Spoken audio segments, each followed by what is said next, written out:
Today, October 17, feast of St. Margaret Mary Alacoque. Almost one-third of Catholic Europe had joined Protestantism. England was separated from the Catholic Church. The Jansenism heresy was spreading rapidly, and the most powerful Catholic nation on earth at the time, France, was ruled by the worldly king Louis XV.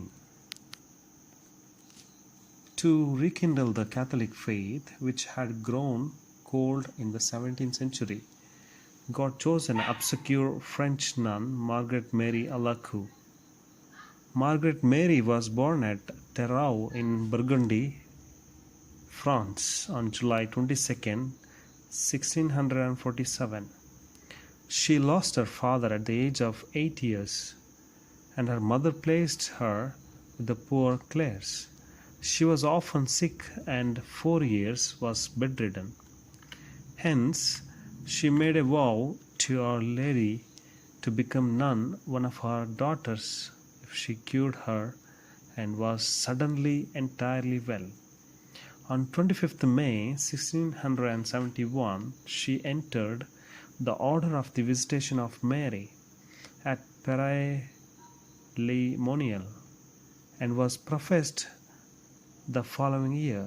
She followed all the practices of the monastery in perfect obedience, spending as much time as she could in the chapel with her Lord.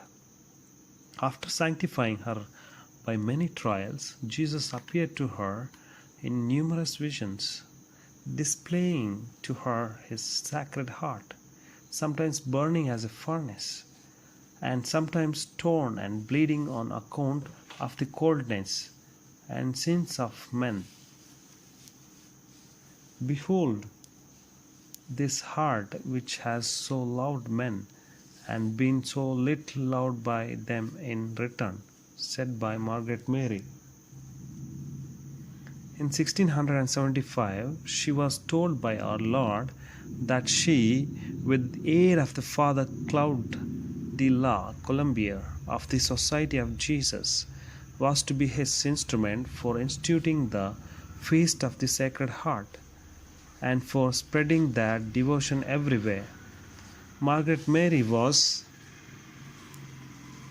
inspired by Jesus to establish the holy hour and to pray lying prostrate with her face to the ground from 11 o'clock till midnight on the eve of the first Friday of each month, to share in the mortal sadness Jesus endured when abandoned by his apostles in his agony, and to receive Holy Communion on the first Friday of every month.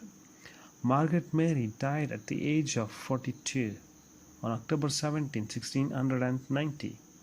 Her body was found to be incorrupt when her tomb was canonically opened in July 1830. 2 instantaneous cures took place. She was beatified in 1864 by Pope Blessed Pius IX and canonized in 1920 by Pope Benedict XV.